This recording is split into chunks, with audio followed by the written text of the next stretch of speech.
Do you like nuts? Peanuts, cashews, almonds, whatever these things are, they're great. There are even some Pokemon based off of nuts like Seedot, which is the acorn Pokemon. Have you ever wondered though, is it possible to beat Pokemon with only Pokemon that are based off of nuts? No, you haven't? Well, today we're gonna find out anyway, so like and subscribe so we can pick our starter Pokemon in Sunkern, which I'll replace Trico for. This will give our rival Torchic, which makes things a bit tougher on us. And we're also playing Ruby version for this challenge, meaning we'll have to fight against Team Magma, which have Camerubs and make things even harder for our nuts. I nicknamed Sunkern Almond to fit with our nut theme, and you might be thinking, hold on a second, Sunkern is a seed, not a nut, and while you are technically correct, here is nut fact number 1. All nuts are technically seeds, but not all seeds are nuts. Does that then make Sunkern a nut? It's officially categorized as the seed Pokemon, and I guess it's a sunflower seed, which are available on nuts.com, so I'll count it. I'm assuming nuts.com is the authority on everything nut related, so we'll just go with it. If you take a look at Sunkern's stats, they aren't exactly good. In fact, they're terrible and one of the worst out of any Pokemon ever, as it has just 30 across the board.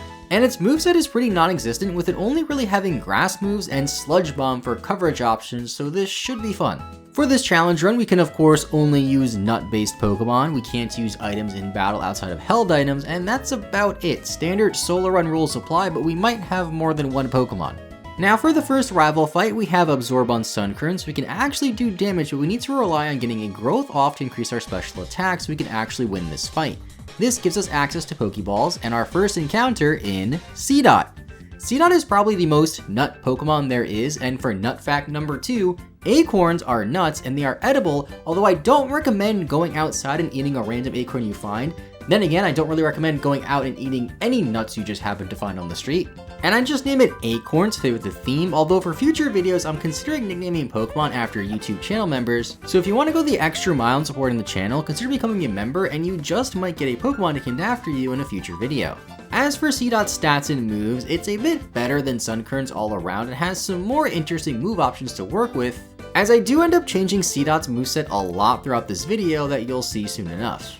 There's not too much for us in this early part of the game, but near the flower shop we can get the Bullet Seed TM that our nuts can use, then prepare to fight Roxanne. Since, as you can probably imagine, every nut Pokemon we can use is a grass type, Roxanne's rock types are pretty easy for us. We can do big damage and then heal with Mega Drains on the Sunkern, although Nosepass to get a pretty scary critical hit on us, but we still get our first gym badge. With our first badge in hand, we can now set sail to the township of Dewford to prepare for Brawly's fighting type gym. Nuts aren't too fond of fighting or getting punched, so we'll have to be creative with our strategies here. Brawly is a pretty difficult gym leader in general. My initial strategy is to go for Ingrain, which is a move that heals us a little bit at the end of each turn, then set up Growths to increase our special attack and do more damage with Giga Drain, or Mega Drain, whichever we have at this point. Brawly's Machop then goes for Bulk Up to boost its attack and defense, then does over half damage with a Karate Chop to force out our Oranberry. I go for another Growth since we're faster and live with only 2 HP remaining. On the next turn, I go for Mega Drain and do pitiful damage, forcing us to reset. I level up the team a bit more so we can take hits a bit better and do more damage, then go in again with a very similar strategy. We go for Growth, then Machop leers this time. I Growth again and Karate Chop gets a critical hit, leaving us with only 1 HP. I decide to Mega Drain next and heal back to almost half HP, but it still isn't enough as Sunkern goes down. Seedot's not really able to do much here, so we have to reset. For attempt number 3 at Brawly, we level up a bit more and, you guessed it, set up Growth again as Machop Seismic tosses this time. This allows us to Growth a second time as he then bulks up, and now we have to go for Mega Drain, otherwise a Karate Chop might knock us out. We do just under half damage and take a Karate Chop, then leave Machop with just 1 HP on the next turn. He's doing a bit less damage with Karate Chop than I thought, only around 20 damage or so, but I'm still not really a big fan of our nuts being chopped. Luckily we have a berry to heal us a bit more, and we can go for another Absorb, then a Mega Drain to bait out another potion, then we can afford to just keep attacking to KO Machop as it goes for less optimal moves like Bulk Up and Seismic Toss. Next up is Makuhita, which can be a problem as Mega Drain does just under half, but Arm Thrust does less damage than I anticipated. Since I already baited out Brawly's potions, we can just keep hammering away with Mega Drains, there I said the thing, and defeat Brawly with our nuts for our second gym badge. I guess we really only needed 1 nut for Brawly, that's a sentence I never thought I'd have to say, but now we can set sail to Slateport City. Here we encounter Magma Grunts, which for most runs aren't too much of an issue, but when you're only using Grass-type Nuts and you're playing Ruby version, which has an evil team that prefers Fire-type Pokemon and has Zubats, it gets a little annoying. We're still able to push them out of the museum and head north towards Mauville City, where we have the most infamous rival fight in this entire game. Our rival just leads with a Wailmer that we can set up growths on and take hits from as we dodge a rollout. Rollout doesn't do that much damage to start off, but it can really add up towards the end. Wailmer also has Splash, which is just a free turn for us when it goes for it, but I want to still set up as many growths as possible to get through our rival's Combustion, which resists every move we have. To be extra safe, I set up Ingrain to heal a bit more damage each turn, but the rollout damage increased a lot more than I thought to knock out Sunkern, so maybe setting up on Wailmer isn't as easy as I originally thought. On the second attempt with the same strategy, I managed to make it through the Wailmer and onto her Combustion, which is just too much for Sunkern and Seedot to take care of. I know we haven't been using the Seedot all that much yet, but in the later half of this game it really starts to shine, which brings us on to another nut fact, which is just a Seedot fact I guess, but in Seedot's Pokemon Ruby Dex entry it says, the more water it drinks, the glossier this Pokemon becomes, so remember to keep your nuts hydrated if you want them to stay glossy. Even at level 28, which is 8 levels above Combustion, we struggle against it, so I go all the way to level 32 and manage to set up on Wailmer to knock it out with Mega Drains, which bring us back to full 69 HP. Nice. On Combustion, we have to Mega Drain and do a little under half damage as May goes for Focus Energy, then an Ember that does under half.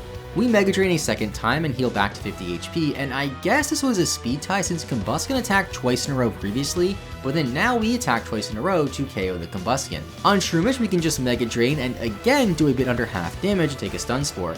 This was a bit annoying since we got full paired a few times, but Shroomish is rather weak, so after a few turns we take it out and finally defeat May. I was really starting to regret picking Ruby over Emerald for this challenge, making our rival have the best starter against us, but trust me, things get much harder later on. Once in Mauville City, we can pick up the Rock Smash TM to potentially use against Wattson's Pokemon that are part Steel type and weak to fighting. He has a Magnemite and a Magneton, which are both weak to it, as well as a Voltorb. I always thought it was strange how in Ruby and Sapphire he didn't have Manectric or any new Electric-type Pokemon, but we teach Rock Smash to Seedot for this fight and finally give it its chance to shine. After a couple of attempts and hoping that Magnemite doesn't confuse us with Supersonic, we get through the first Magnemite with about 1/3 HP remaining. In comes Voltorb that we can just heal with Synthesis on, since Spark doesn't do that much damage. Seedot also has Nature Power, which turns into Swift in this area, which is the best move we have for it now, as Voltorb just goes for Self-Destruct. Our nuts somehow live that explosion, then in comes Magneton, which outspeeds and knocks us down to 1 HP, so we go for Synthesis, which heals more damage than the Magneton is doing to us. So from this point on, we just go for Rock Smash and hope we get defense drops, and throw in some Synthesis in there to survive, but this Magneton was just too much for us to handle, and once we get paralyzed, we end up falling. I keep trying for a bit more and level up some more and slowly realize that being paralyzed is the biggest hurdle we have to get through in this battle, so I backtrack a bit to get some Cherry Berries to cure the paralysis and go to level 37. This time I Rock Smash, then Bide to take out the Magnemite in 2 turns, and Synthesis on his Voltorb. I want to stay in a range where we can tank a Self-Destruct and potentially bait a heal from Wattson's potions, as Wattson then wastes a Super Potion on Voltorb, then falls to Bide without going for Explosion, but we still burned our Cherry Berry from a Spark that paralyzed us a few turns ago. On the Magneton, I try to go for another Bide, but unfortunately fall since we just needed a little bit more HP for us to survive. On the next attempt, we do pretty much the same thing with Seedot, but we manage to keep our Cherry Berry intact for the Magneton, and go for a Rock Smash first before we Bide, which lowers its defense. While going for a Bide, we get hit by Supersonic and fall after hitting ourselves in confusion, so we have to go to Sunkern. I set up Growths with Ingrain, and Sunkern learns Synthesis so we can heal up even a bit more and set up a bit easier, but Sunkern's just too weak for this Magneton and ultimately falls. I decided to just go to level 39 next, since all we need to get through Wattson is a little bit more HP on Seedot so we can take a Shockwave for Magneton, and after following the same strategy we've been using for a little while, we get to Magneton, but we get some unfortunate luck again with the Paralysis and Confusion, leaving it all up to Sunkern as Seedot falls. Magneton is still in the green HP range as it goes for Thunder Wave to force out our Cherry Berry, then paralyzes us again, but we still keep trying to set up. As long as we don't get fully parried, we should be okay. Then we bet out Wattson's other potion and Breakthrough Paralysis to finally knock out the Magneton. I lost count of how many attempts it took for Wattson, but I have to say I'm very surprised that our nuts can still handle it, as even though we are over leveled, we still can't rely on items to heal us out, and have to figure out the best way to maneuver around all of these battles. We have a lot of traveling to do until we reach Laveridge Town for our 4th gym badge, which by the way has Flannery, a fire type gym leader, with a team that can easily roast our nuts and not in a good way like honey roasted peanuts. While we're headed over there, we can pick up the Dig TM from Fallover Town, which can definitely come in handy later on for future fights, like potentially this fight against Max who we have on Mount Chimney. If this was Archie, this would be a much easier fight, but no, we have to deal with a Golbat and then a camera up now because C. is a Ruby exclusive and not in Sapphire, and if I played Emerald, this would be Maxi anyway. The more that I thought about it, I think Emerald overall was probably easier for this challenge, but I'm already this far deep into Ruby version, so we'll just stick with it. On the bright side, C.'s Nature Power turns into Rock Slide here, which is the best move it can be for the situation as he has a Golbat. We have to get through his Mightyena first though, so we use Sun Current since C. is more important later on. We can set up 2 Growths and then Mega Drain to heal ourselves and force Maxi to heal, then on the next turn knock out Mightyena and go back to full HP on our own. On camera up, we Giga Drain and get a critical hit to one-shot it, leaving just Golbat. We might as well just Giga Drain with Sun Current until it falls to get the most damage off we possibly can, but instead he goes for Supersonic and confuses us, we miss the Giga Drain, and then somehow tank a Wing Attack. We still have Mega Drain to do some decent damage before we fall, then we send out C. to go for Rock Slide from the Nature Power. We get hit by Supersonic though, but still break through Confusion to knock out with the Rock Slide. I did not expect Sun Current to do so well against camera up there, but I guess we'll take a lucky critical hit here and there if it means we can get through this game with only our nuts. Now for Flannery. We have Dig on C. now, which takes out her first Slugma in 1 hit, and on the second Slugma we Dig again, but it lives with 1 HP and sets up a Sunny Day. I know she's going to heal, so I go for a Rock Smash to ensure the next Dig will knock out, and we get the defense drop even to further ensure that the next Dig will knock out. Slugma does manage to set up a Light Screen before falling though, then we have to deal with Torkoal in the sun. Our only real option is to go for a Dig as the sunlight then fades and do under half damage. C. then falls to an Overheat, and there isn't really anything Sun Current can do besides try to set up another Growth and hope that Torkoal goes for Body Slam, which it did, or misses Overheats. We do manage to live an Overheat at -2 special attack on the Torkoal, which is cool, since we can just use Synthesis to heal that damage back up. I think Sun Current can outpace this Torkoal with the Synthesises and slowly knock it out as long as you don't get hit with a critical hit or paralyzed off the Body Slam. I do get a bit greedy here, and I keep going for Growth since I didn't want to put Torkoal in range of the other potion, and in hindsight I probably could have played it a bit smarter and went for an attack here instead, but Sun Current eventually falls, so I level up the team a bit more and try again. This time we can easily get through the 2 Slugmas again, and C. forces a potion on Torkoal before falling. Now we played smarter this time with Sun Current and set up Growths and go for Synthesis to heal, but unfortunately get paralyzed by a Body Slam. Instead of just resetting here, I keep going for Giga Drains and break through Paralysis enough times to knock out Torkoal and get our 4th gym badge on our 2nd attempt against Flannery. We definitely could have done this on the first try if I played it a little bit smarter, but now we can fly right back to Petalburg to fight against our dad, Norman, for the 5th gym badge.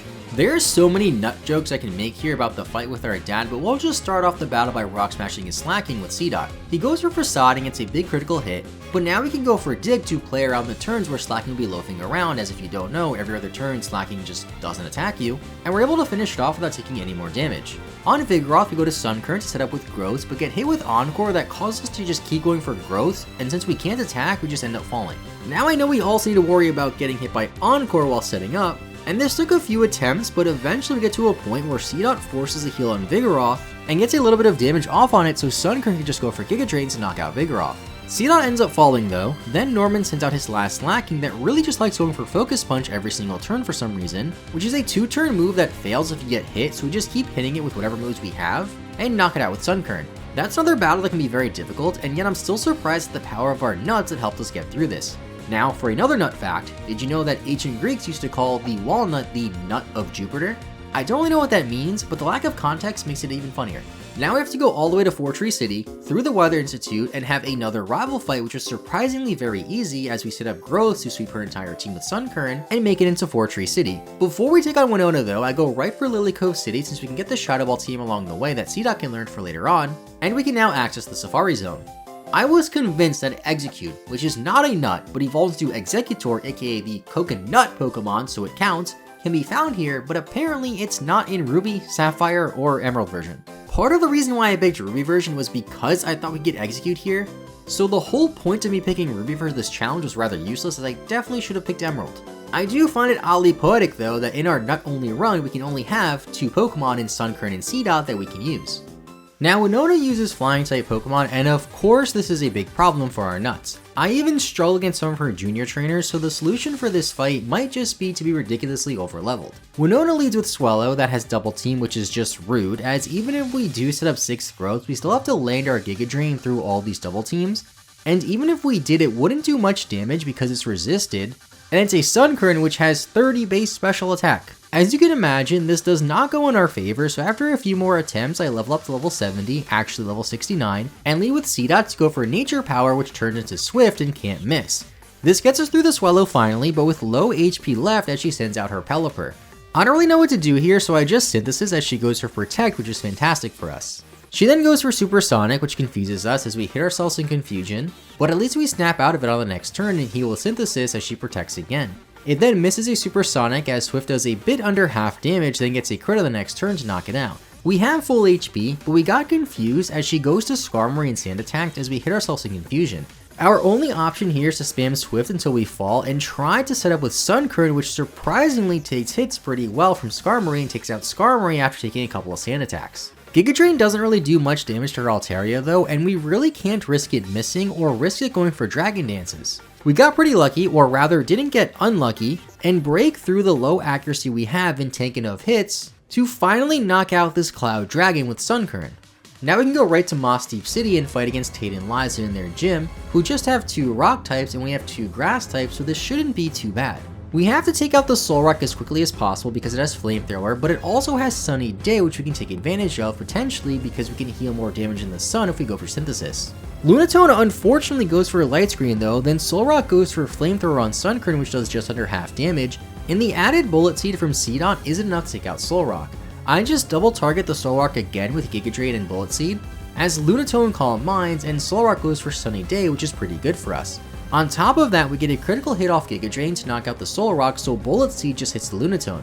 It's a 2-on-1 from here on out, and Lunatone does have buff special defenses, but we get another critical hit to knock it down to 1 HP, so just one hit from Bullet Seed finishes off Lunatone in our first attempt. Now for the final stretch of the game, we have one more run-in with Team Magma at the Seafloor Cavern. Maxie is a little tricky here since he has Mightyena with Swagger to confuse us, so we need a Person Berry to get around that. It also has Intimidate though, so after we get hit with Swagger, we're really only at +1 attack after the Person Berry heals our confusion, and if we go for a dig on Mightyena, he just switches to his Crobat. We only hit twice with Bullet Seed and don't do that much damage, and on the next turn we Bullet Seed again, but he switches to Crobat on this attempt. It does no damage, but we can still Nature Power for boosted damage from the Swagger, which is Shadow Ball in this case since we're in a cave, as Shadow Ball is a physical move in this generation. This gets us through the Crobat, and when he goes back to Mightyena, I go into Sunkern to force out the other potion and knock it out. Then on Camerupt, Giga Drain from Sunkern is only a 3-hit KO, which isn't ideal, but Camerupt keeps going for takedowns which do recoil to itself. I went for a Growth in there to boost our special attack, then I Synthesis as he Earthquakes and still does little damage, so after going back and forth for a few turns, we finally knock it out with a Giga Drain. I was so sure that Camerupt had Flamethrower or some other fire type move to knock out our nuts, but I looked up his movesets and apparently it doesn't have a fire type move when you battle him here. With all the story stuff out of the way, we can head for Sootopolis and fight against the last gym leader, Wallace, and his Water/Ice type team. This should be one of the easier gyms for our 2 grass type nuts, but we still need the Person Berry on Sunkern as his lead Love Disc has the moves Water Pulse and Lovely Kiss, both of which can confuse us. This also makes it easier for us to set up on the Love Disc. However, once we get to Milotic, it takes a Giga Drain really well and does too much damage to us with Ice Beam. If it wasn't for this Milotic, we probably could have beat Wallace on the very first try, but Milotic is just too tanky. I have to go all the way up to level 85 just to be able to take an Ice Beam well enough and do enough damage to Milotic to knock it out.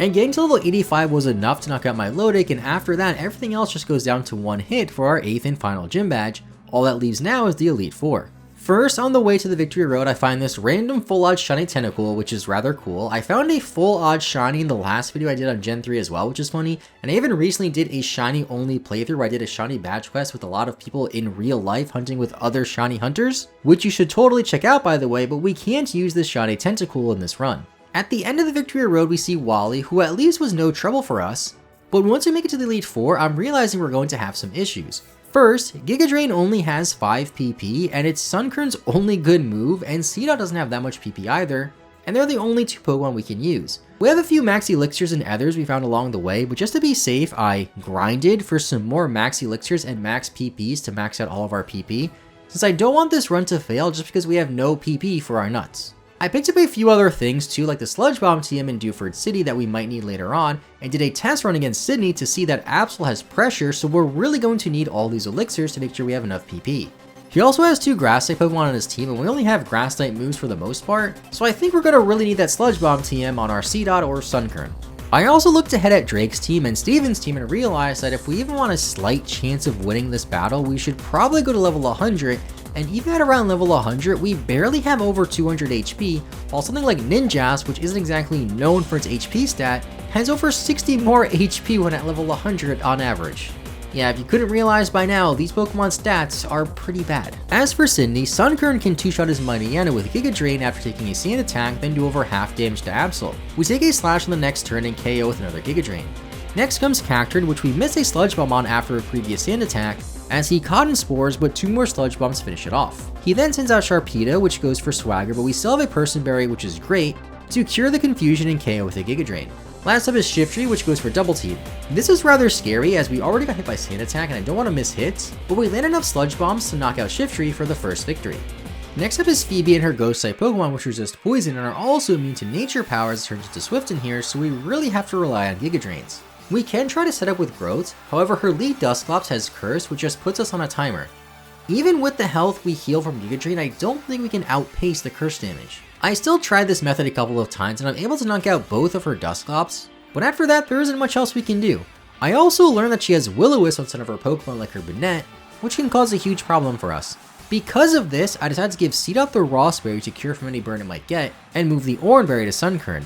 I probably should have put more effort into getting better berries like the Citrus Berry, which I think would have helped a lot in this run while I was gathering items before the Elite Four, but we can still make the Oran Berry work. After a few failed attempts, I finally decided to just go for Shadow Balls with C-Dot, but it's a physical move in this generation, so being burned would be really bad, but at least it's a super effective move we can work with, and it makes C-Dot much more usable in this fight. I decide to lead with C-Dot and take out the first Dusclops, then get hit by a Confuse Ray on the second Dusclops. Another Shadow Ball should still knock it out and we connect to KO it. Then in comes our first Banette, which goes for Spite as we snap out of Confusion and knock it out with a Shadow Ball. Then the rest of our team gets swept by Shadow Ball, making this a lot easier than I thought. I don't know why I didn't realize I could just go for Shadow Balls on C-Dot sooner, but it worked out a lot better than I thought it would. Third in the Elite Four is Glacia, and you might think this is pretty easy since she has a few water types on her team, but she leads with the Glalie. It's a mono ice type and has Ice Beam. It's also faster than Sunkern, and Giga Drain doesn't even do half damage to it. Her Glalie does have a chance to go for a Hail first turn, which isn't too bad, so I decided to lead with C-Dot and take out her Glalie, then have Sunkern finish off the rest of her team, but that's a lot easier said than done because we still have to deal with being slower than some of her team members. After a few more attempts and strategies, I decided to go back to lead with Sunkern and going for Growth on turn 1. We need her Glalie to go for Hail on the first turn for this strategy to work, and after a few tries it finally does, then falls to 2 Giga Drains. Celio falls to 1 Giga Drain as well. Then I set up another Growth on the second Celio and tank a Blizzard somehow. The only thing left faster than us should be the second Glalie, as the first Glalie was faster than us, so as long as we have about 75% of our HP left, we should be able to tank a hit, and after knocking out Celio in the next Wall Rain, we're at full HP. She then sends out her last Glalie, which is her last Pokemon as well, but we actually end up outspeeding this Glalie as it just goes for Hail and takes a hit. On the next turn, we Giga Drain again to finish off Glalie and finally defeat Glacia, but now we have to fight Drake, who looks even tougher since he has 2 Pokemon that quad resist Grass, and we have no Ice-type moves whatsoever. On the very first attempt, I just go in with little strategy and let our nuts feel it out. I think that maybe setting up Growth is the best play since Drake's Shelgon can't do that much damage to us. It does have Rock Tomb though, which lowers our speed, and that could be important later on since we want to be as fast as possible in these challenge runs, since most of the time if you're faster that means you're also taking less hits. At plus 6, Giga Drain knocks out Shelgon, and also knocks out the first Flygon, which sets up a Sandstorm. The Sandstorm is kind of important since it also means that Synthesis will heal less damage now. We take a Flamethrower from the second Flygon and knock it out with a Giga Drain 2, and things are looking pretty good so far as we already knocked out 3 of the 5 Pokemon on our very first attempt. Then in comes Salamence. It quad resists Grass, has Flamethrower, and also has Stab Fly, which is just terrible for us. We did get a critical hit off Giga Drain, but after that it uses its Citrus Berry to heal some more damage so we can take another Giga Drain with no problem, allowing Drake to heal and then knock out the Sunkern. C-Dot is almost able to take out the Salamence, but it eventually falls, and I feel like with the right RNG, this strategy could work. I don't really know how the NPC's AI works in this game, as it seems like they mostly go for just a random move every time, so if we get Salamence to go for less optimal moves like Crunches or Dragon Claw, we should be okay. After about an hour of attempts, I realized that we need a different strategy. I try leading with Seed-Up, but that doesn't work, and eventually go back to Sunkern to fully set up on Shelgon again like our original plan was. We're able to get through his Shelgon, then the first Flygon Sandstorms before going down to a Giga Drain. The second Flygon Flamethrowers and falls to a Giga Drain that fully heals us. Next up is Salamence, and we need optimal RNG to get through this. First it Crunches, which is great as it's the weakest move it has for us, and it also takes Sandstorm damage, which helps us out a little bit more too. After that it goes for Flamethrower, which we take, but we get a lucky critical hit to knock it out and heal a bit more damage. I say lucky, but that was after so many attempts that we were bound to get a critical hit or a miss or something in our favor. For Altaria doesn't have too many moves that can hit us either, with the worst of them being Dragon Breath that can paralyze us, which it does. It also Dragon Dances, but after a few turns of going back and forth and taking hits, we break through enough of the paralyses to finally land another critical hit on Altaria and defeat Drake. We still had Seedot in the back, and I'm kind of surprised we didn't need it at all for this fight. Now all that leaves is the champion. Somehow our two nuts made it all the way here, and I thought it might not be possible, but here we are. I just spent so much time on the previous fight, and looking at Steven's team, this one might be harder. Steven leads with Skarmory, which is an absolute tank, and it also has Toxic, meaning we need to use a Pecha Berry to heal off the poison. I tried to just set up Growth with Sunkern on the Skarmory to knock it out, but even at +6, we don't do enough damage, so we need another strategy. Eventually I decided to just lead with Seedot, go for Shadow Ball on Skarmory, and make it so it has a low enough HP so Sunkern can knock it out at +6, and this also allows us to bait some potions from Steven, and Shadow Ball has the bonus effect of lowering the target's special defense even though it's a physical move in this game, which just make it easier for Sunkern to knock out Skarmory with Giga Drain. The issue with this is we need to get to +6 on Sunkern with Growth, and we also need to not get poisoned. While attempting this, there were a few times where we would go for Toxic twice in a row and just nullify our berry essentially, and that just forces us to reset, and then other times we would just go for Steel Wing, which is the weakest move it has against us. I don't really know why it would go for that. On one attempt, we let Seedot fall to the Skarmory after getting it really low, and then have Sunkern finally break through the Skarmory, one-shot Cradilly and one-shot the Armaldo as well. Then on Claydol outspeeds us and goes for Light Screen. We do get a lucky crit through the Light Screen to knock out the Claydol, but since the Light Screen is up, we stand no chance against Metagross, especially since we have low PP. This strategy can work if Claydol doesn't go for Light Screen, but it will also rely on Metagross missing a Meteor Mash or going for a less optimal move, which are both pretty low odds. I still tried this strategy a few times, but realized the chances of it working are just too low, so I cook up our nuts for another strategy. The first strategy I thought of was to spam Flash on Skarmory to allow us to set up a bit easier, but the issue with that is Skarmory has the Keen Eye ability, which can't have its accuracy lowered, so that won't work. And we also want to be faster than Steven's other Pokemon, especially Claydol and Metagross, so that way they can't set up Light Screen, but Sunkern has no speed boosting moves. Well, technically it doesn't, but it does have the Chlorophyll ability to boost its speed in the sun and have access to Sunny Day. We can get rid of Sludge Bomb for Sunny Day since we don't need it anymore, but it also only lasts 5 turns. Steven has 6 Pokemon, and it adds another turn to our setup if we need to go for Sunny Day. It also makes Synthesis heal more damage, which is a nice bonus, and something that we definitely take advantage of. Now since we have Sunny Day up, we might as well also try to go for Solar Beam, which is twice as strong as Giga Drain, and that's perfect since even at +6, Giga Drain was a damage roll on Cradilly, while Solar Beam is a guaranteed one-shot. Sunny Day does add an extra turn of Sunny on Skarmory, but it also makes it a bit easier because the Synthesis heals more damage on the Skarmory. But if we do that, we also have to go for a second Sunny Day at the very last turn, before going for Solar Beam and knocking out Skarmory. I keep going for Solar Beam to knock out the Cradilly, Armaldo, and Claydol, then in comes Metagross.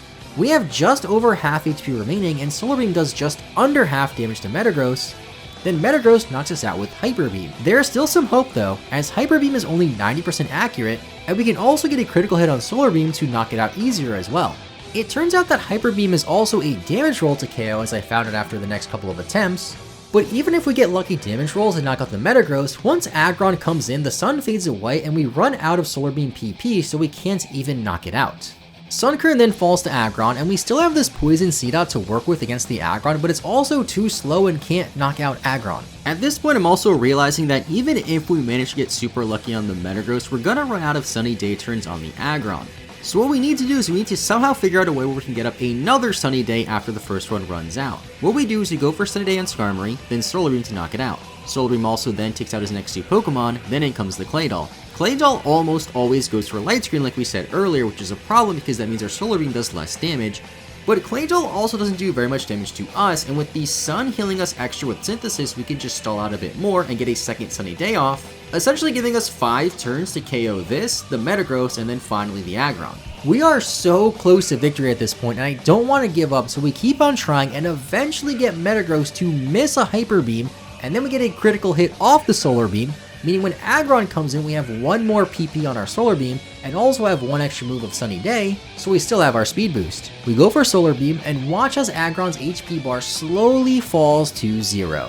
While the later battles relied a lot on RNG and took way longer than I wanted to even with save states, we finally answer the age-old question of, can you beat Pokemon with your nuts? With a resounding, yes, you can. Make sure to leave a like and subscribe if you enjoyed the video and want to see more videos like this, as this was a ton of fun to make and a bit different than other solar runs you might see. Thank you so much for watching, have a great rest of your day, I'll see you all next time, and bye bye.